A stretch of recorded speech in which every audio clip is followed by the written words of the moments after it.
Here's a bit of a different video. I'm using a handheld camera, my iPhone, of course.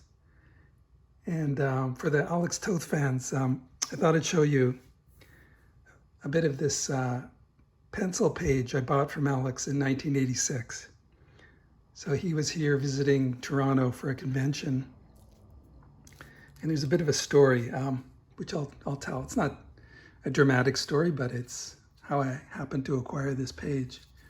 And I've put this piece of tissue over it.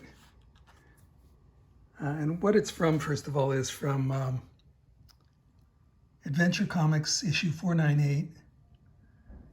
And it's page 8 of 9 pages.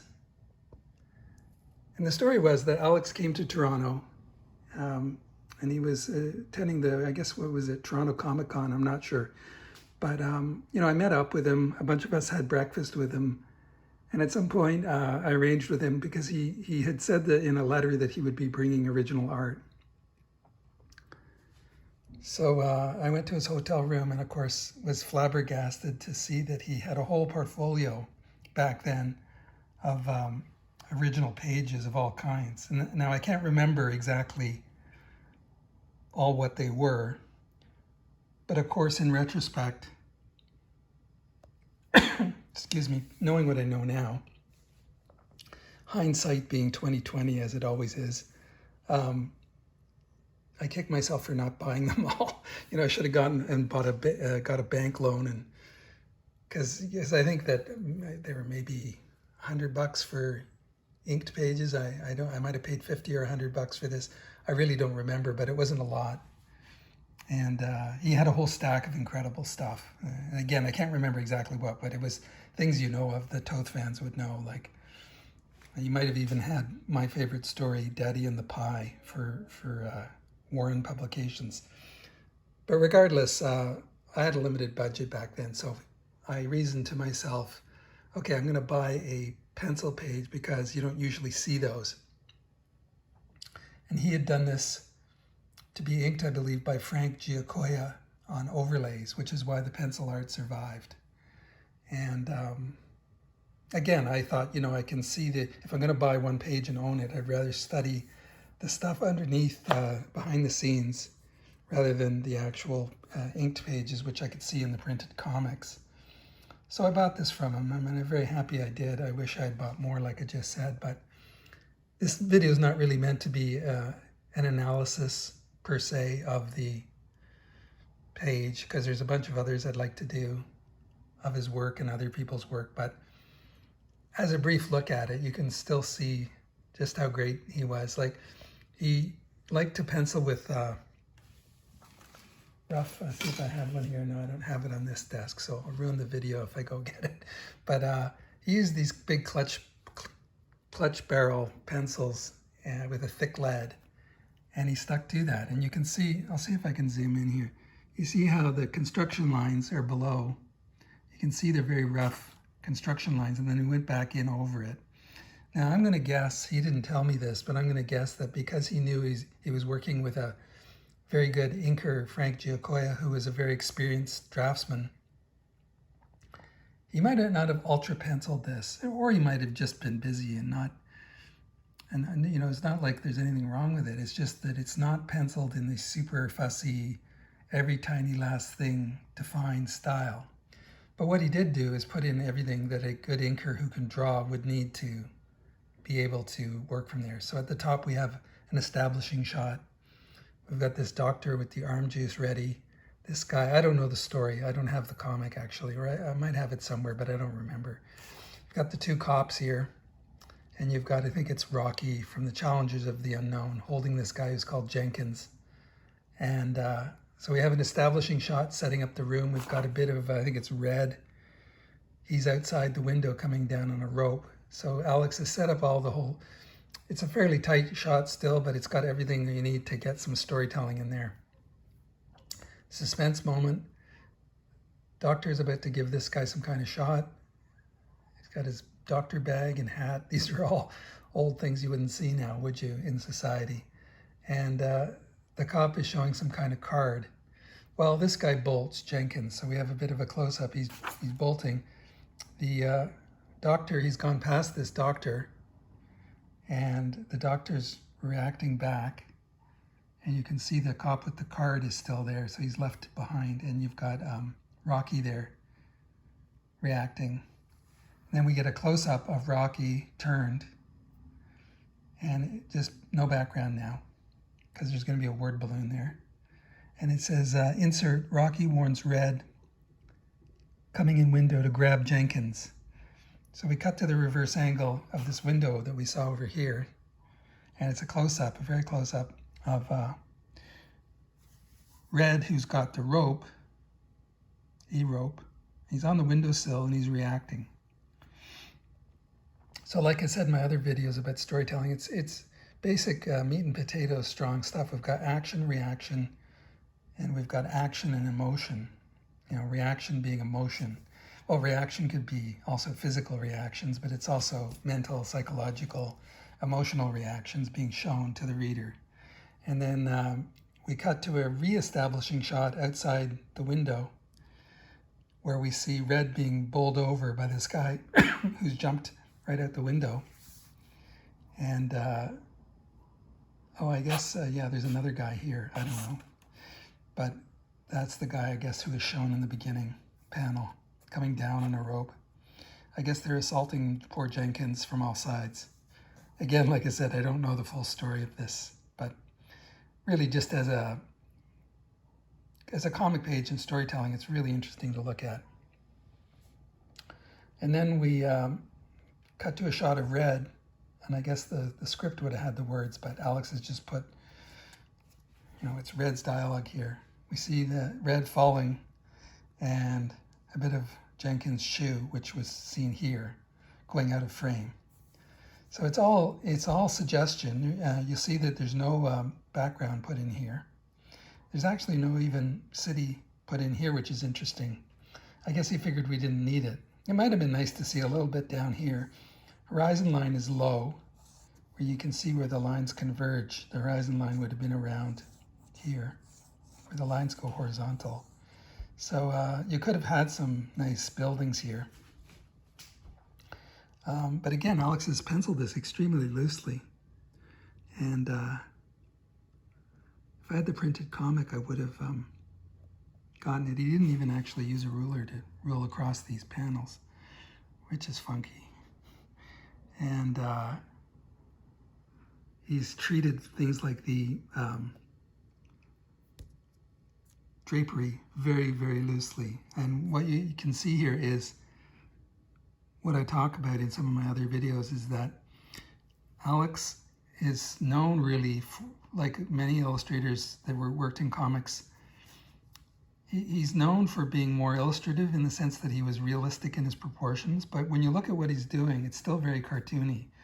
The expressions and the fact that he's really silhouette focused, silhouette and shape focused. Like you can see that he's extremely aware of how he's setting up all these characters interacting and the shapes that they're making, and the goal being clarity, so that whenever you go through this page, you're not losing the audience. You can tell what's going on. And you can see also that he's drawn these shapes. I'm pretty sure, I didn't see him draw this, so I'm just guessing, but from what I know about him, I'm pretty sure he would have drawn these figures with the silhouettes first, mostly. Like he wouldn't have just done a little bit of it and then put in all the darks. I'm fairly sure he would have, done the rough setup that you could see underneath.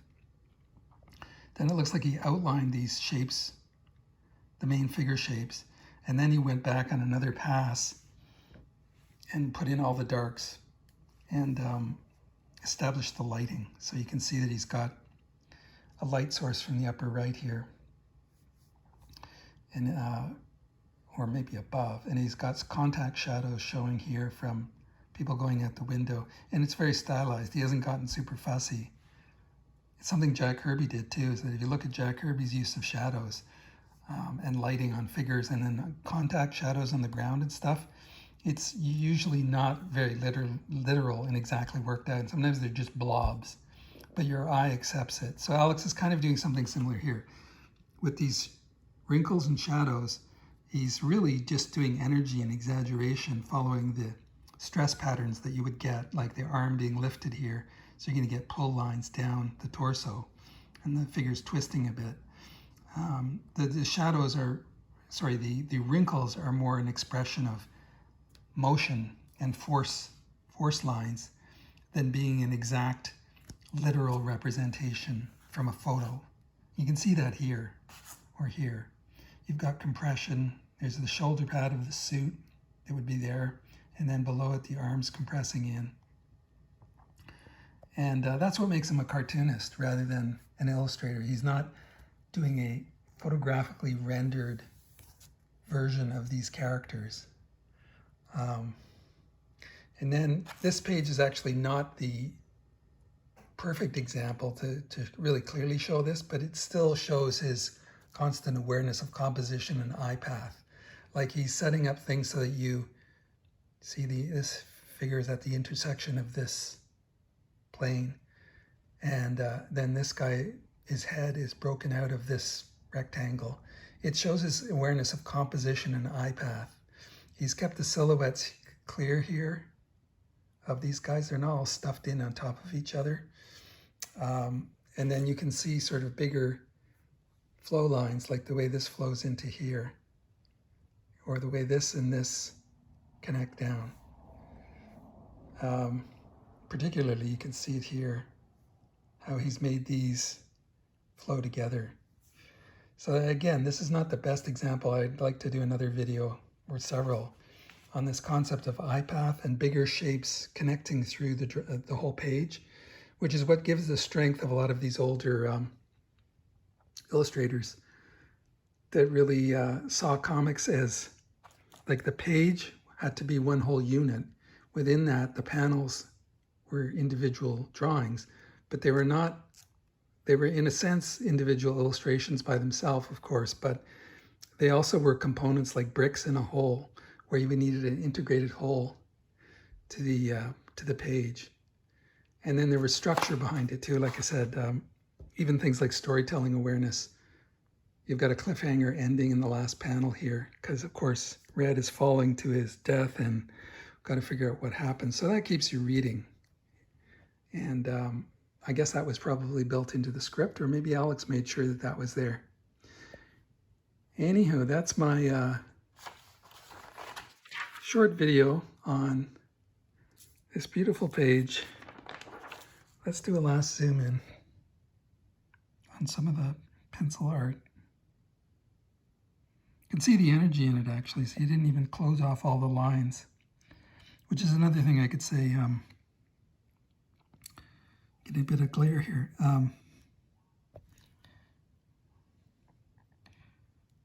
You know, he wasn't concentrating on super fussy exactitude. It's more like the energy.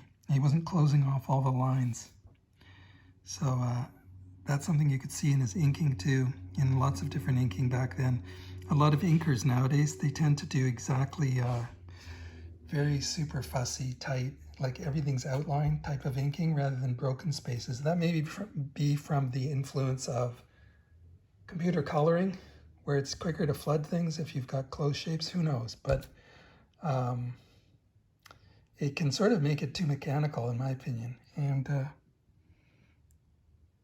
you can certainly see the looseness here in the drawing. And see if I can get in real close. Super crazy.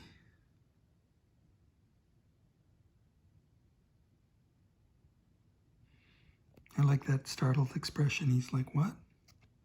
The hand's just lifting and it's partly dropping this rope. So it's like in midair. Oops, my hand's too big. It's not going to help to do that. He's just letting go.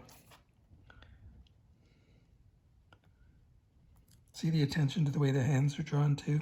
Thumb splayed out. Again, like I said earlier, I can see that Alex probably did this fairly quickly. It's not the most tightly and carefully drawn stuff I've ever seen by him, but you can see the knowledge at work, that it's all structured carefully. He hasn't even actually drawn the hair in super carefully. So I guess the inker would have to work that out. Some of it's more drawn in a little bit more than others, but this one in particular, let's turn it upside down as these different things occur to me. That's pretty funky hair there. So, and in fact, I find that cheekbone is a little off, isn't it? It's a little too close to his eye, but that's me getting picky, so. We can all do that to all of our creations.